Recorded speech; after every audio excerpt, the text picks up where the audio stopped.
आज हम तृतीय वर्ष भूगोल के प्रथम प्रश्न पत्र में प्रादेशिक भूगोल का अध्ययन करेंगे। मैं डॉक्टर सुनंदा भंडारी, राजकीय महाविद्यालय टोंक। जब हम प्रदेश की बात करते हैं तो प्रदेश से अभिप्राय एक ऐसा क्षेत्र होता है जिसकी विशिष्ट अवस्थिति होती है और अपने विशेष अभिलक्षणों के कारण ये अपने समीपवर्ती अन्य क्षेत्रों से भिन्न समझा जाता है।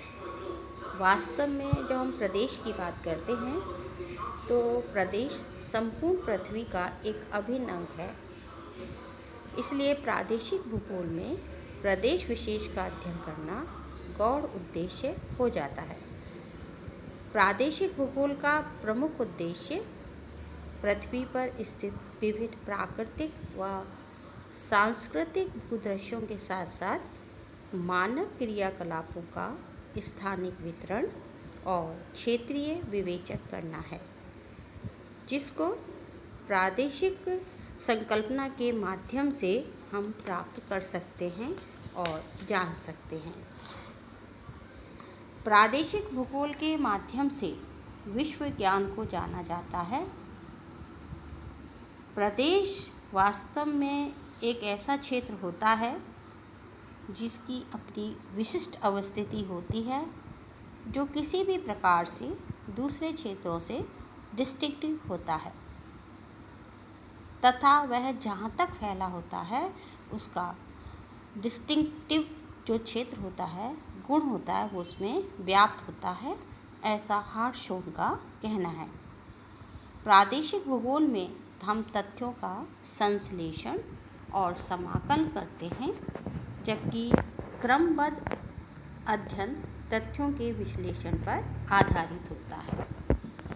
वास्तव में प्रदेश एक साध्य नहीं है बल्कि साधन है, क्योंकि आरंभ से ही मानव प्रकृति के साथ सामंजस्य स्थापित करते हुए विशेषताएं विकसित कर लेता है, जिससे उनका समुदाय अन्य प्रदेश में उक्त विशेषताएं न मिलने के कारण अनूठी हो जाती है।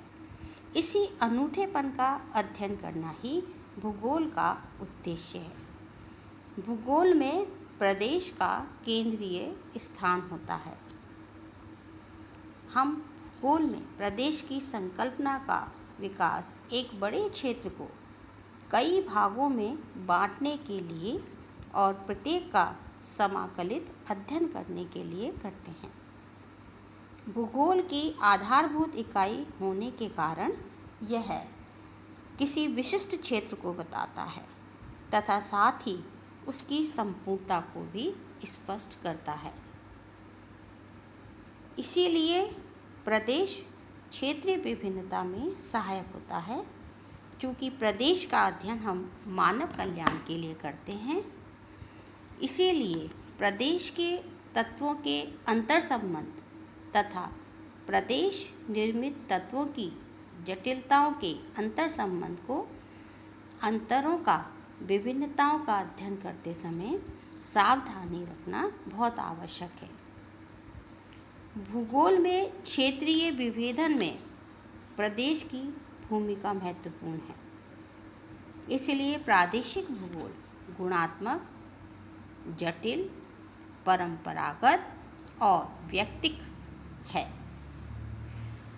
भूगोलवेत्ता वेरेनस, हम्बोल्ट और रिटर जैसे भूगोलवेत्ताओं ने क्षेत्रीय और क्रमबद्ध भूगोल को दो अलग अभिगम के रूप में मान्यता देने की कोशिश की, परंतु दोनों एक दूसरे के ऊपर अध्यारोपित हैं। हम भी जानते हैं कि क्रमबद्ध भूगोल और क्षेत्रीय भूगोल एक दूसरे से आपस में संबंधित हैं। एक क्षेत्र का विकास होगा जबकि हम उसको क्रमबद्ध तरीके से करेंगे। मिशेल के अनुसार the word compage be use to represent one particular type of region and one particular method of working.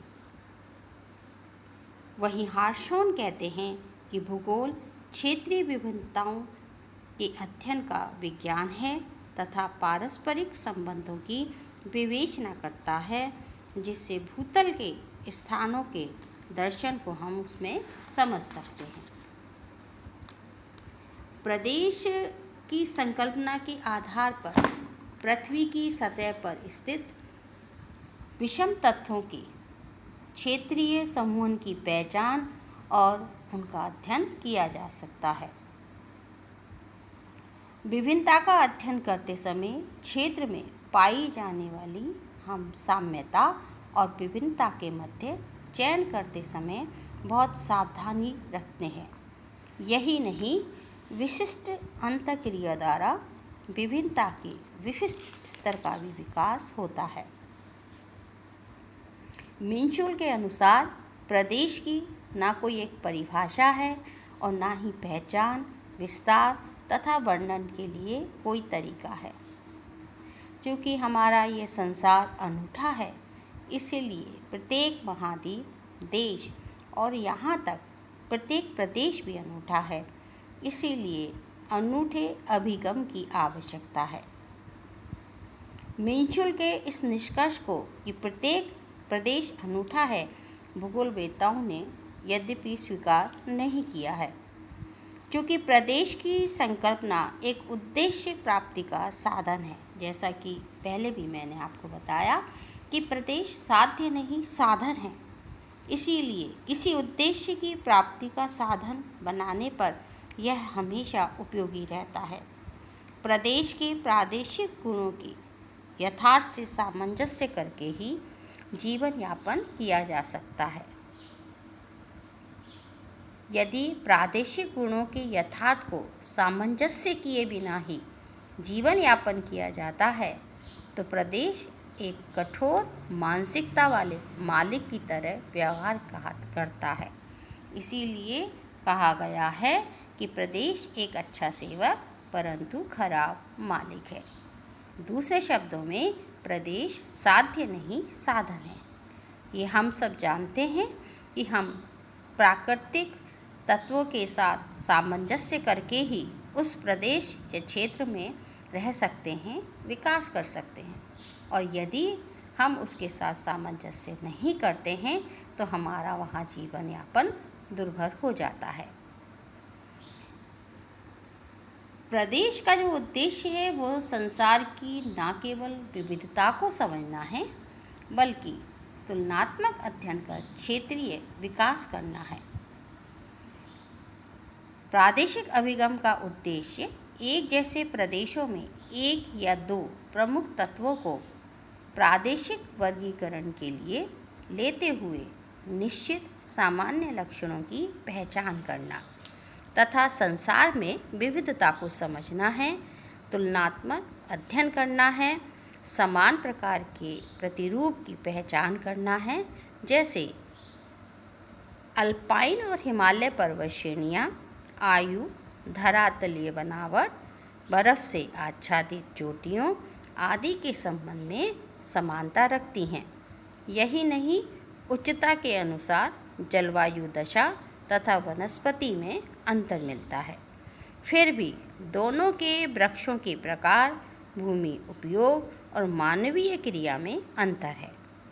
एक व्यक्ति जिसने आल्प्स को देखा है परंतु हिमालय को नहीं देखा है, उसको ये समझाना बहुत आसान होगा कि कई साधनों में, तरीकों में हिमालय आल्प्स के समान है।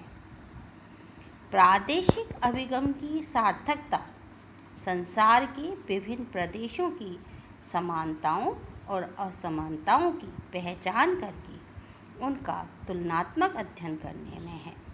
प्रदेश की संकल्पना प्राप्त सूचनाओं को व्यवस्थित एवं क्रमबद्ध करने में सहायक होती है, जिससे दो बातें दृष्टिगत होती हैं। पहली, इस प्रकार प्रदेश जहाँ तथ्यों का विवरण प्रस्तुत करता है, तो दूसरा वहीं क्षेत्रीय रूप से अंतर संबंधित तथ्यों का संश्लेषित क्रमबद्ध ढंग से अध्ययन करता है। चूँकि भौगोलिक तथ्यों का वितरण असमान होता है, परंतु प्रदेश की संकल्पना इनमें समांगता देखती है तथा तथ्यों की संगतता की मात्रा के अनुसार प्रदेशों की पहचान करती है। हर्बर्टसन ने प्रादेशिक संकल्पना को लोकप्रिय बनाया तथा संसार को राजनीतिक इकाइयों के स्थान पर प्राकृतिक प्रदेशों में विभक्त किया। भूरचना, स्थल स्वरूप, जलवायु, वनस्पति आदि कारकों को प्रदेश की आंतरिक समानता को बनाए रखने का आधार माना है। इसी आधार पर यह माना है कि संसार स्वयं एक विस्तृत प्रदेश है जिसकी अपनी भौगोलिक समानता है, जिसके कारण छोटे से छोटा प्रदेश व्यावहारिक बना हुआ है। और हम ये कह सकते हैं कि कोई भी एक जो प्रदेश है उसमें हमको यह विशेषताएं देखने को मिलती है कि हर प्रदेश अपने आप में अनूठा होता है, क्योंकि ये अपने संलग्न क्षेत्रों से अलग दिखाई देता है। यह त्रिविमीय होता है। इसमें ससंगत तत्वों का समंजन मिलता है। प्रदेश के गुण उस क्षेत्र की भौमिकी और पुरातत्व इतिहास से प्रभावित होते हैं। प्रदेश की पहचान प्रधान गुण के आधार पर की जाती है, जैसे कि हम कहते हैं प्राकृतिक प्रदेशों में विषुववृत्तीय प्रदेश, भूमध्य सागरीय प्रदेश, टुंड्रा प्रदेश। इस प्रकार से हम प्रदेशों को उनकी विशिष्टता के आधार पर वर्गीकृत करते हैं। प्रदेशों के पदानुक्रम में एक प्रदेश का विशिष्ट स्थान होता है, चाहे वो प्रदेश छोटा प्रदेश हो या प्रदेश बड़ा हो। पूरी पृथ्वी के विकास के लिए हमने क्षेत्रीय अध्ययन को इसीलिए बढ़ावा दिया है ताकि एक जैसे क्षेत्र, चाहे वे दूरस्थ हैं, लेकिन समांगता के आधार पर हम वहाँ पर क्या विकास कर सकते हैं जिससे कि मानव की उन्नति हो, मानव का विकास हो।